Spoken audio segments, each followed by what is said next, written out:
नमस्कार दोस्तों, जय माता महालक्ष्मी।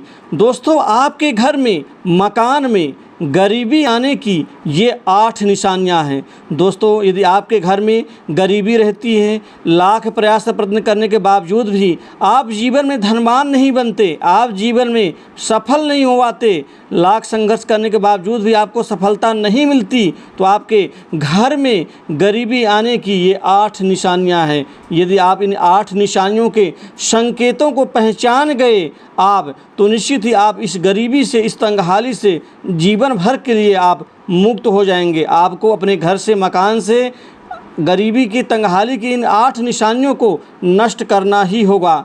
दोस्तों, दुनिया में ऐसा कौन व्यक्ति नहीं होगा जो अमीर नहीं बनना चाहता, जीवन में वो सफल नहीं होना चाहता, जीवन में वो सफलता प्राप्त नहीं करना चाहता। आज हम आपको इस वीडियो में बताएंगे कि आखिर आपके जीवन में ये गरीबी कैसे होती है। उसका कुछ उदाहरण बताने जा रहे हैं कि जैसे आप बाहर जाकर काम करते हैं, बहुत मेहनत करते हैं और घर में कुछ गलती के कारण आपका सब मेहनत बेकार में चला जाता है।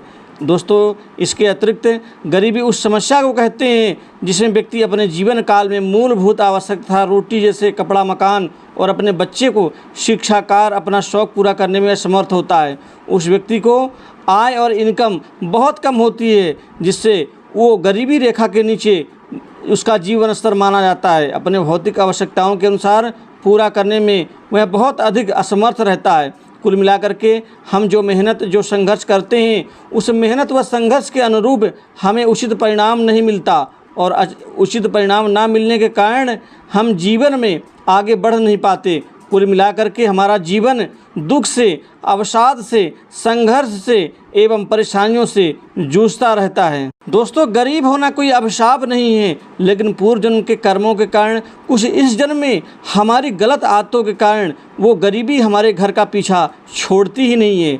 वास्तुशास्त्र के अनुसार प्रत्येक व्यक्ति जीवन भर आगे बढ़ने के लिए, वास्तुशास्त्र के अनुसार प्रत्येक व्यक्ति प्रयास करता है, बहुत मेहनत करते हैं। इसके लिए वह पूरा लगन और जिज्ञासा के साथ अपने कार्य को गति, और उसके बाद वे ज़िंदगी भर गरीबी के शिकार बने रहते हैं। अपने जीवन में भरपूर मेहनत तो करते ही हैं, लेकिन मेहनत करने के बावजूद भी वो अमीर नहीं बन पाते। इसके पीछे आपके जीवन के वो 8 मुख्य कारण हैं, जिसके कारण आपके घर में, मकान में गरीबी आपके किस्मत में पीछा ही नहीं छोड़ती।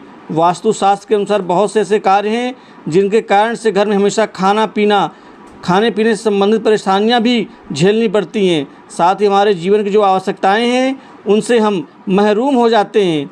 दोस्तों, घर में गरीबी आने के प्रमुख मुख्य कारण पहला है सुबह सूरज निकलने तक सोते रहना। हर व्यक्ति को रात में सबसे पहले खाना खाकर जल्दी सो जाना चाहिए और सुबह सूरज उगने से पहले उठ जाना चाहिए। सुबह उठने के बाद सूरज को प्रणाम करना चाहिए। दोस्तों, दूसरी है गरीबी का मुख्य कारण कि घर में लगे हुए तुलसी पौधे को उखाड़ना नहीं चाहिए, उसकी जड़ें नहीं खोदनी चाहिए। घर के बीच आंगन में लगे तुलसी पौधा शुभ माना जाता है, लेकिन तुलसी का पौधा बिल्कुल सूख जाता है, जिससे घर में मुसीबत और दरिद्रता आने का संकेत माना जाता है। कुछ लोग तो गलत आदतों के कारण उखाड़ भी देते हैं। दोस्तों, घर में काली चींटियों का आना अशुभ माना जाता है। घर का खाने पीने के नमकीन पदार्थों में काली चींटियां लगे रहना और ज़्यादा बढ़ने लगे तो समझ जाइए कि आपके आने वाले बुरे समय की ओर इशारा करती हैं। कुल मिलाकर के जो चौथा कारण है घर का झाड़ू। घर में झाड़ू लक्ष्मी जी का सूचक होता है, क्योंकि वह दरिद्रता को घर से बाहर निकालता है। उससे घर में सुख, समृद्धि और धन दौलत आती हैं। झाड़ू के ऊपर पाँव नहीं रखना चाहिए, उससे लक्ष्मी का निरादर होता है। घर का कोई छोटा बच्चा अचानक घर में झाड़ू लगाने लगे तो उसे घर में किसी अनचाहे मेहमान का आने का संकेत समझना चाहिए।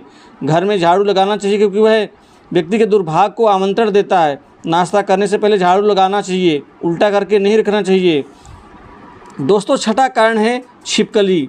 इसलिए इस बात का ज़रूर ध्यान रखें कि बहुत से लोगों का कहना है कि घर में छिपकली देखना शुभ होता है। अगर आपके घर में नहीं है तो ऐसा नहीं होना चाहिए। इस बात का ध्यान रखना चाहिए कि किसी काम से बाहर जाएं और वापस आते ही आपके घर में छिपकली के दर्शन हो जाएं, तो इसका मतलब है आपका बुरा समय बहुत जल्दी शुरू होने वाला है। अतः आपको पहले ही संभल जाना चाहिए। दोस्तों, छिपकली देखना तो शुभ होता है, लेकिन उसका चलना फिरना और बाहर से घर आने के बाद तुरंत छिपकली का दर्शन होना, ये अशुभ माना जाता है। इसके अतिरिक्त घर में प्रवेश करने से पहले आपको पूजा हवन आदि करवा देना चाहिए। उससे मरी हुई जो छिपकली होती है वो भी देख लेना पाप माना जाता है, अशुभ माना जाता है। दोस्तों 5वां कारण है आँख। इसी तरह से आँख का फड़कना आपको आने वाले समय के बारे में संकेत देता है। महिलाओं की बाईं आँख का फड़कने का मतलब है आपके जीवन में कुछ अच्छा होना